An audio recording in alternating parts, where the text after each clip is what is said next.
Welcome everybody, I'm your host Stevie here. This is Reason for Truth, where the truth comes first, reasons come last, but we're always and constantly learning. Why? Because we stop learning, we stop teaching, or at least stop teaching well. You don't want not well teaching, right? Listen, today I want to share with you a great story of Kenya's second lady comes to America to rescue her country's boys. And she says, God has called us, she says. So hang on, buckle up, let's get started.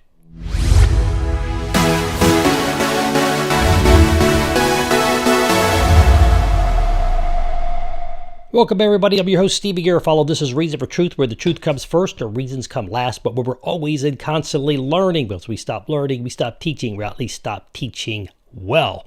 And you don't want not well teaching. Don't think that's correct grammar, but we're going to jump right in an article titled, Kenya's Second Lady Comes to America to Rescue Her Country's Boys. And then she says, God has called us. It's by Wendy Griffith, April 5th, 2023, by CBN Christian Broadcast Network. She writes, as Kenya's second lady pastor, Dorcas Rigathi, has come to America for financial help to raise the depressed young men of Kenya, which are 85% Christian. She's standing up pretty boldly in front of the media, even in front of all Western politics and politicians, and she's being bold about her faith. So this is a tough one. Think about it. Miss Rigathi came from the poor streets, by the way, starvation. With her sister died from pneumonia because he said it got so cold. She gave credit, by the way, where credit was due, which I think was very admirable. I think she stand up for the truth. She gave credit where credit's due because God did provide for her with that.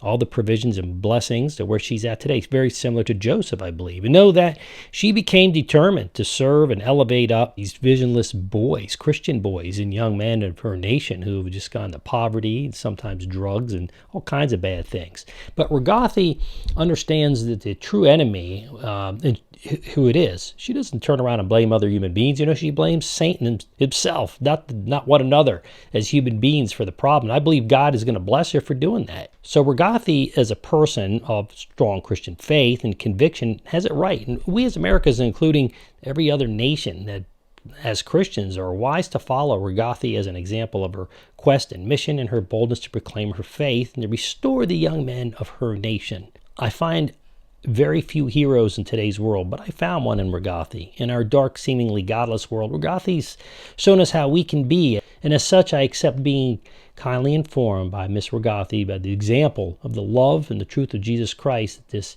wonderful lady has given us in our subject matter today. So it's making men out of young boys. You know what I'm saying? Rescuing them, rescuing her young men, right, with the love and the truth of Jesus Christ, and she's asked us where we can. We're starting to struggle in this country big time. But I would say this, for our young men in America, let's think about that.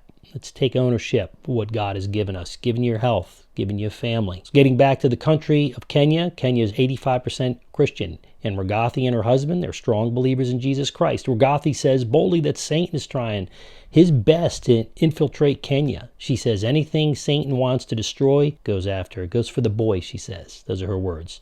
So we may not look at it as a satanic or spiritual warfare kind of move, but it is. Rigathi exclaimed, there is no way we can have our boys in the gutter. And then she says, and even on the other side, you have girls who are so well educated in Kenya and who have a boy who is directionless and is dying out on the streets, she says. It's interesting. Role reversal there. Good for the girls. I'm not saying take the girls out of that role. I'm saying add the boys in. Remember, Rigathi came to America for financial help, but the American dollar is rapidly losing its value. So I pray that God provides for her in any way that he sees fit. That's my prayer. We need to prepare for some uncomfortable times, even in our own world here. You know what we should be doing in America? We should be seeking to rescue the boys in our country and the girls, but I'm speaking specifically to the boys today. And if we accept and embrace this mission to get back to God and the Bible, I'm confident that God will elevate us individually, maybe or maybe not as a nation, but and this starts by us, by America, accepting the fact that just like Kenya, Satan comes for the boy in his attack on the family and the nation. So just like Kenya's second lady of Pastor Dorcas Rigathi has come to America, she came here and proclaims boldly and unapologetically in the name of Jesus Christ. In a country that's 85% Christian, that's way more than we are. So I ask for your prayer for Kenya, for Rigathi, and gold is not to shame ourselves here in America or anywhere else in the world, but to stand in prayer for them and allow God to provide and bless, and also bless CBM for making such a great article. So thank you for tuning in today. Make sure you do a couple things. Subscribe, boom, knock out that Gancio Sinistro, give that Italian right hook, bam, to that subscribe button.